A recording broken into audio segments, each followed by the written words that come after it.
I never aspired to be a Muslim. I didn't even want to be a Christian.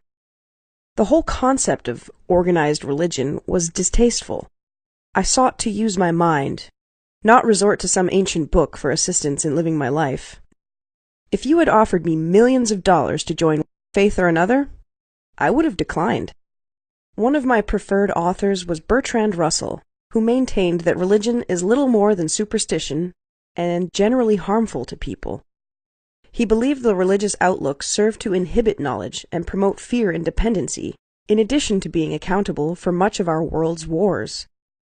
I remember laughing out loud while reading "Hey, is that you, God?" by Dr. Pascal, in which he derided the concept of God through satirical dialogue. It all seemed so logical. Thinkers like us were surely above religious devotees, I thought smugly. I wanted to systematically prove religions were no more than a hoax. I purposefully set out to do just that. Yet, here I am, Muslim. Sure, I made the declaration of faith, but the choice I had was really no choice at all. Essentially, I was compelled, forced to accept Islam. Interestingly, in my talks with followers of religions, especially those other than Islam, I have often noticed that they clearly desire to believe, as if, no matter how many contradictions or errors are pointed out in the scriptures, they brush them aside and maintain their unquestioning faith. Rarely do I ever find that the scriptures themselves convinced them, but rather they decided to have faith, and then the studies began after that decision, if at all.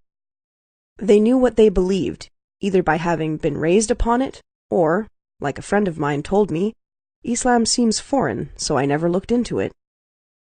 Personally, I never considered myself to be seeking God, but if I had, the last place I think I would have looked would have been in an old book, or a building, or a person. In actuality, this notion was not built on hard facts. It was an assumption. I had no evidence.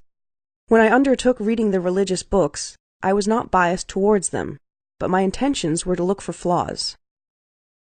This approach helped me manage to maintain a fair amount of objectivity. My paperback translation of the Quran had been acquired for free. I didn't even stop to chat with the MSA students standing at the table stacked with books. I asked, "Is it free?" When they replied, "Yes," I grabbed one and continued on my way. I had no interest in them, only the free book to assist me in accomplishing my goal of debasing religions once and for all. But, as I read that Quran, as its cover became worn and its pages tattered, I became more and more subdued.